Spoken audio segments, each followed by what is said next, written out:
If you want to start making beats but you don't know where to start and what you should do, this video is for you. I'm going to help you start making great sounding beats as soon as possible, and I also want to talk about the most common pitfalls and mistakes that newer producers make. And I wrote all this down on this gigantic whiteboard here, completely unnecessary, but I paid for it, so I feel obligated to use it. My name is Navie. I've been producing for more than 15 years now. I've worked with lots of artists, made music for video games. My own music has gotten millions of listens on Spotify. I've just been around for a while. But I've worked with a lot of newer producers and noticed some common mistakes that happen over and over. And this is why I want to make this video, to help you out if you're in the same position. So let's get right into it. If you want to start making beats in 2022, the very first step, step 1, is to choose a DAW. This will be your starting point. A DAW is basically a program that you will use to make beats, the same way that Photoshop helps you make art on your computer, a DAW helps you make music. It is short for Digital Audio Workstation, and there are a lot that you can choose from, the most common ones being FL Studio as well as Ableton. Luckily, there are demos available, so you can download them and try them out, see which one's a better fit for you. I will say that the difference between these DAWs isn't as important as you might think. You'll probably see a lot of talk online about which program is better, which one will result in making better beats, and how loser producers use this program and elite producers use that. I think all of these conversations are just completely nonsense. It's like asking which pen will lead you to become a better writer. At the end of the day, these tools do have their differences, but the biggest difference maker is always the artist. So download a bunch of demos and see which one feels more intuitive. Once you pick a program, I recommend sticking with it instead of switching back and forth. And I want to warn you right now, when you first start out, it's definitely going to feel frustrating. You're going to get this feeling like you're fighting against your program to get it to do what you want, but this is okay and it's completely normal. Like anything, the more you use it, the better you'll get. Which leads me to step number 2, which is to get guidance. As I mentioned, the beginning will be tough and you won't know how to do even the most basic things. And this is why YouTube is such a great resource to get guidance.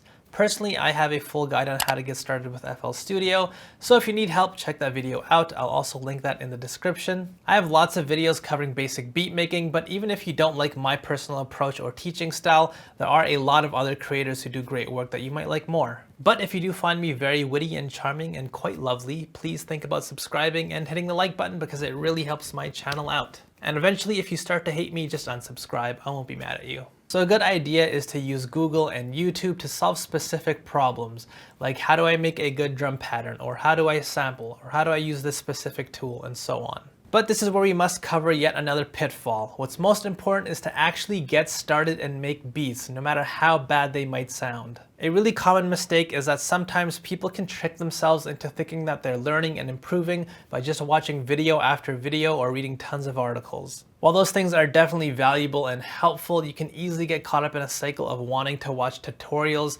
because you feel like you need to know everything before you even start. And so you try to learn as much as you can up front because you think that this will help you avoid the negative experience of eventually making a bad beat. You're gonna make bad beats, and you should just accept that because it's completely okay. I've been making beats for more than 15 years now, and I still make terrible beats all the time. What's important is that you actually start. Even though you will make your mistakes and the results won't be that great at the beginning, I recommend going in with low expectations and giving yourself room to be wrong. Even though it's probably in my best interest to get you to watch my videos over and over, you'll just learn far more from actually practicing the things that you learn instead of just having videos on repeat. Guidance is a good thing, but what you learn is useless if it's never applied.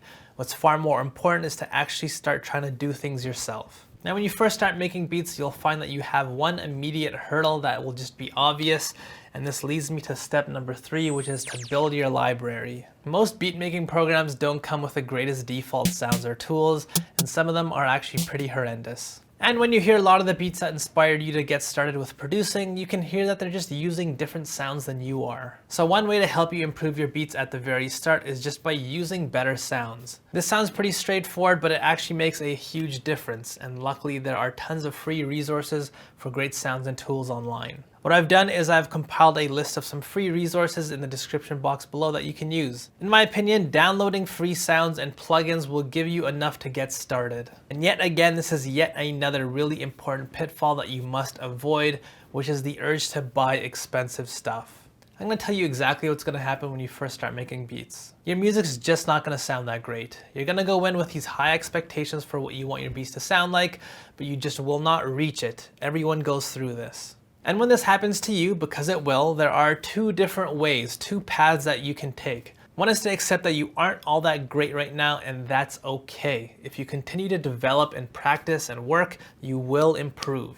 But there's also another path that other people will take, which is the path of blame and short-term thinking, of just wanting to make great sounding beats right now without having to do any of the hard work of practicing and developing. The people that go down this path will believe that the reason their beats don't sound that great is because they don't have the expensive equipment and tools that all the pros have, and that's what's holding them back.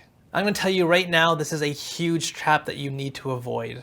I actually remember once I was sitting with this newer producer who told me he only started making music because he had a friend who was making so much money doing it. He showed me his expensive, crazy computer, his over-the-top high-quality gear, and thousands of his plugins. And by the way, for those that don't know, plugins are basically sort of mini apps within your main beat-making program that help you create different sounds and effects. And some of these can cost thousands of dollars, and this guy had thousands of them. But the funny thing is that when he showed me some of his music, it was pretty bad.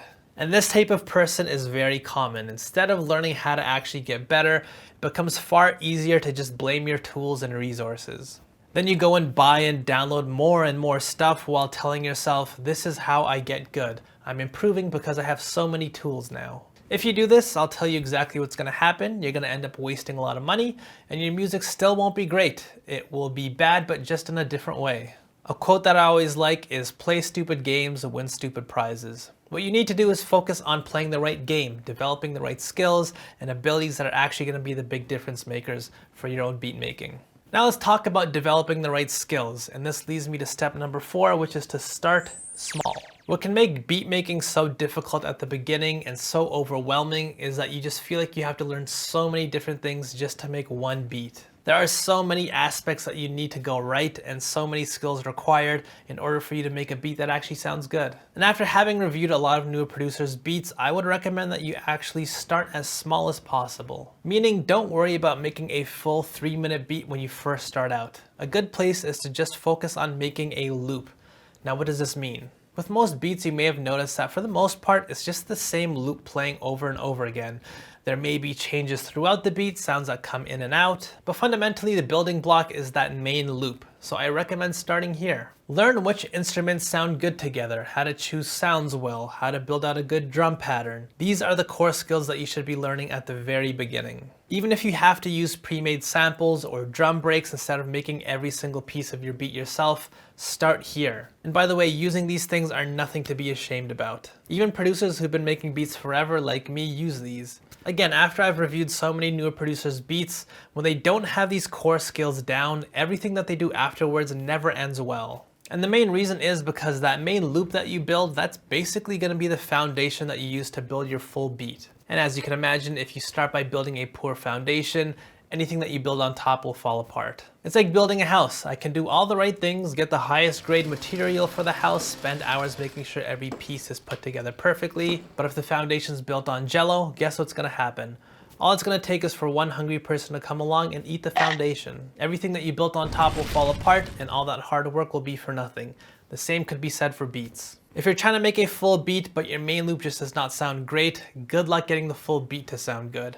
Focus on that main loop and how to make it sound good in the very beginning when you first start making beats. Once you develop that skill, then it's time to start branching outwards, which is exactly what leads me to the final step, which is to goal set. Eventually, once you get good at the basics, it's time to start improving those other skills. But when you try to learn new things, it's hard to know whether you're actually doing them well or not. That's why setting a goal and getting feedback is going to help you with this problem. A very common approach that people do is recreating beats. It has a clear goal and you have a great source for feedback, which is to compare your beat to the original material. But even indirect goals can be great too. Force yourself to try new sounds or try to build different genres of beats or to work in new tempos. A really powerful one is to set a schedule for yourself where you work on your beats for at least 20 minutes per day, for example. After this, you can seek personal feedback. I see this all the time in my Discord. producers saying that they just tried to make a beat in a genre that they've never tried before, and they ask for feedback on what they did right or wrong. This process of setting new goals and learning how to achieve them is just a great way to expand what you're good at and gain more of a robust skill set to make better beats. And I say this because this is the final pitfall that I see many producers fall into throughout my years. I'll listen to one of their beats that they made from 3 years ago, and then I listen to a beat that they made recently, and I just cannot tell much of a difference. This shows me that they haven't learned anything in all that time. They never set new goals for themselves. They just keep wanting to achieve the exact same ones over and over again. Now, if you're a hobbyist and you're just doing this for fun or to just relax, then by all means, who am I to say that you're doing something wrong? You have a different goal in that case. But if your main goal is to actually get good and improve, and you're actually taking this a little bit more seriously than just a hobby, expand your knowledge base. Set new goals, ones that you've never achieved before, and take it one beat at a time. Don't feel like you have to make a masterpiece every single time, and if you stick with it long enough, you'll be able to start making great beats. So that's it, my 5 steps to start making beats in the best way possible. And again, if you plan on using FL Studio, I have a full tutorial down below on how to get started with that. And if you want more general beat making concepts and help, I have a playlist for that as well. Both of these will be in the description box below. And if you found this video helpful, like and subscribe, do all that good stuff. And hopefully this isn't the last video of mine that you watch. See you next time.